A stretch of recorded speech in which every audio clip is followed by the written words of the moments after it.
Daily taste the daily.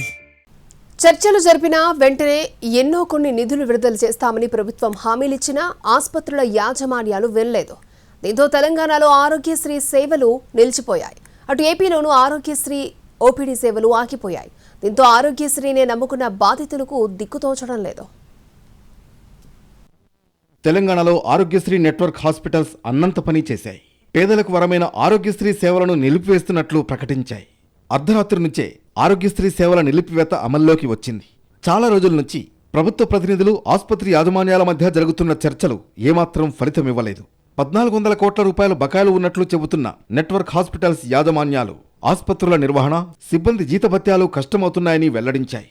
Aarogyasri సేవల నిలిపివేత తప్ప తమ ముందు మరో మార్గం లేదని తెలిపాయి.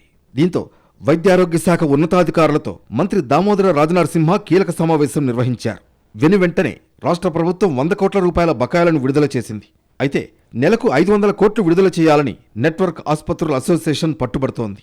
లేదంటే సమ్మెపై వెనక్కి తగ్గేది లేదని స్పష్టం చేసింది. చర్చలు విఫలం కావడంతో అనివార్యంగా అన్ని ప్రైవేట్ హాస్పిటల్స్లో ఆరోగ్యశ్రీ సేవలను నిలిపివేస్తున్నట్లు ప్రకటించింది. నేను చేసిన ఈ 9 నెలలుగా చేసిన వివిధ ప్రయత్నాలు గవర్నమెంట్కి సంప్రదించి మా ప్రాబ్లమ్స్ చెప్పడం అనేది జరిగింది. చెప్పినా కూడా ఈ ప్రాబ్లమ్స్ ఏవి కూడా సాల్వ్ కాలే. ఎక్కడేసిన గొంగళి ఎక్కడే ఉన్నట్టుగా ఉంది.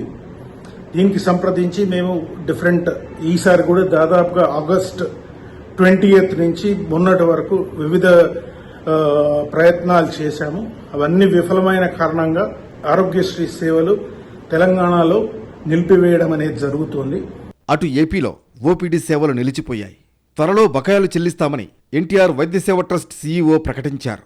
అయితే సీఎం చంద్రబాబు సమక్షంలో చర్చలు జరగాలని స్పెషాలిటీ ఆసుపత్రుల అసోసియేషన్ పట్టుబడుతోంది. చర్చల తర్వాతే ఓపీడీ సేవలు ప్రారంభిస్తామని చెబుతున్నాయి. స్పష్టమైన హామీ ఇచ్చే వరకు సమ్మెపై వెనక్కి తగ్గేది లేదని స్పష్టం చేశాయి. తెలుగు రాష్ట్రాల్లో ఆరోగ్యశ్రీ సేవలకు ఆటంకం ఏర్పడడంతో రోగుల ఇబ్బందులు అన్నీ ఇన్ని కావు. అత్యవసర ఆపరేషన్లు అవసరమైన తమవారి పరిస్థితి ఏంటని రోగుల బంధువులు ఆవేదన వ్యక్తం చేస్తున్నారు.